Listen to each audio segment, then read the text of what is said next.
All right, looking at angles. Angles are basically formed by two rays that start at the same point, all right, that have the same endpoint. So when I look at this guy, I have ray AB and I have ray AC, and they both start at A, all right? And so when I have two rays that start at the same point but go off in different directions, it forms what we call an angle, all right? And so when I look at this guy, I just want to label this angle. There's a couple different ways to label angles. First is using the points. And notice 3 points are needed to create this angle. But the way I label this, it's really important in terms of the order of the points. So I'm going to say angle. So I use a little angle symbol here that just looks like a little angle. Just like with line segments, I used like a little line segment, or line, I used a little line. So angle. And then I have to think of this, if you think way back to like those pictures that maybe you did as a kid, where you connect the dots following like the numbers or the letters, but you have to do them in the right order in order to get the picture. It's the same thing here.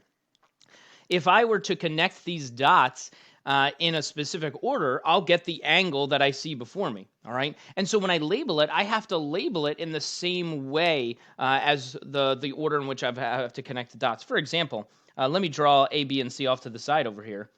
If I had A, let's see, the other two are in blue, B, C. So if I had these 3 points, think about what order I have to connect those in order to get the angle that I see written here. If I were to start at A, if I did A, B, C, would that give me the angle that I see here if I connected them in that order? And the answer is no, which means the label ABC would not be acceptable. That would give me this angle, not the angle that I'm talking about, okay? So this would not be an acceptable label for these angles. So let's try again. Let's look at it this way and say, okay, what if I started here? If I started at B, so B, A, C, if I connected them in that order, well, that would give me the angle that I have drawn, okay? So BAC would be an acceptable name for this angle. Okay, so I call it angle BAC, all right? The other option, there is one more, is if I were to start at C, if I did C, A, B, that also gives me the angle that I have drawn, okay?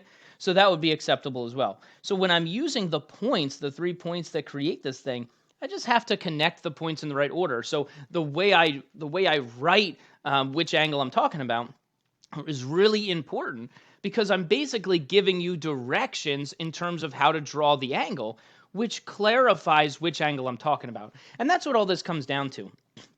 All these naming protocols and stuff, it comes down to clarity, all right? It comes down to making sure that anybody who looks at this label can figure out the exact thing that you are talking about, okay?